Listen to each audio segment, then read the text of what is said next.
Hello guys, ഉപ്പും മുളകും പുത്തൻ പ്രൊമോ വിശേഷങ്ങളിലേക്ക് എല്ലാ കൂട്ടുകാർക്കും സ്വാഗതം. അങ്ങനെ ഒരു കിടിലൻ പ്രൊമോയാണ് കൂട്ടുകാരെ. നമ്മുടെ സിദ്ധു ആകെ ഭ്രാന്ത് പിടിച്ച് അങ്ങോട്ടും ഇങ്ങോട്ടും ഓടുന്നുണ്ട്.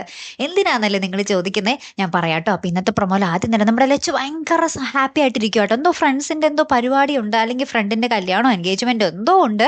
അപ്പൊ നമ്മുടെ ലച്ചു നമ്മുടെ ഭവാനി അമ്മൂമ്മയോടും കേശുവിനോടൊക്കെ പറയുന്നുണ്ട്, എടാ ആ ഫ്രണ്ട്സിന്റെ മുന്നിൽ ഞാനും സിദ്ധു കൊണ്ട് ഡാൻസ് കളിച്ച് തകർക്കോടാ, നീ നോക്കിക്കോ എന്നൊക്കെ പറഞ്ഞ് നമ്മുടെ ലച്ചു ഇങ്ങനെ വെല്ലുവിളിച്ച് ഭയങ്കര ഹാപ്പി ആയിട്ടിരിക്കുവാണേ.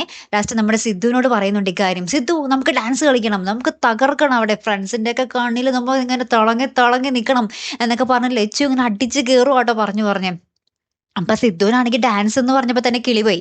തന്റെ കയ്യിൽ നിൽക്കാത്ത സാധനം നമ്മുടെ സിദ്ധുവിന് പണ്ടേ അറിയാവേ. എന്നാലും നമ്മുടെ സിദ്ധു ബാത്റൂമിൽ കയറി ആരും കാണാതെ രണ്ടു മൂന്ന് സ്റ്റെപ്പൊക്കെ കൈന്നിട്ട് ഇങ്ങനെ പ്രാക്ടീസ് ചെയ്ത് നോക്കുന്നുണ്ട്.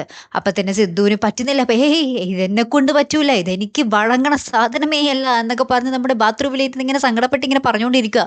അപ്പോഴാണ് നമ്മുടെ ലച്ചു ഡോറിലിട്ട് കൊട്ടലോട് കൊട്ട്, എന്റെ മനുഷ്യ ഒന്ന് ഇറങ്ങുക, നമുക്ക് സമയമില്ല, പ്രാക്ടീസ് ചെയ്യണം എന്നൊക്കെ പറഞ്ഞ് വിളിക്കുന്നുണ്ട് നമ്മുടെ ലച്ചു. അങ്ങനെ തന്നെ നമ്മുടെ സിദ്ധു രണ്ടും കൽപ്പിച്ച് പുറത്തിറങ്ങി നമ്മുടെ ലച്ചുവിനോട് കാര്യം പറയുന്നുണ്ട്. എടി ലച്ചു, ഈ ഡാൻസ് എന്ന് പറഞ്ഞ സംഭവം എനിക്ക് പറ്റിയ സംഭവമല്ല, നീ ഒന്ന് മാറ്റി പിടിച്ചുകൂടെ നിനക്ക് നൈസായിട്ട് എന്ന് പറയുന്നുണ്ട്. അപ്പൊ തന്നെ നമ്മുടെ ലച്ചു ദേഷ്യം പിടിച്ചിട്ട് നമ്മുടെ സിദ്ധുവിനെ ഒരു ഉന്തുന്നതും കാണാം. നമ്മുടെ സിദ്ധു ആണെങ്കിൽ വീടിന്റെ എന്താ പറയുക ഉള്ളിൽ നിന്ന് പുറത്തോട്ട് ടപ്പോ എന്നും പറഞ്ഞ് പദവും തല്ലി വീഴുന്നതും കാണാട്ടോ. അങ്ങനെ നമ്മുടെ സിദ്ധുവിന് ആകെപ്പാടെ ഭ്രാന്ത് പിടിച്ച് നിൽക്കുന്നൊരു എപ്പിസോഡാട്ടോ നമുക്ക് ഇന്ന് കാണുവാൻ സാധിക്കുന്നത്. കിടിലൻ തന്നെ ആയിരിക്കും അല്ലെ? കാത്തിരുന്ന് തന്നെ കാണാം. അപ്പൊ അടുത്തൊരു വീഡിയോയുമായി വരുന്നത് വരയ്ക്കും. Here am the Malayali signing of.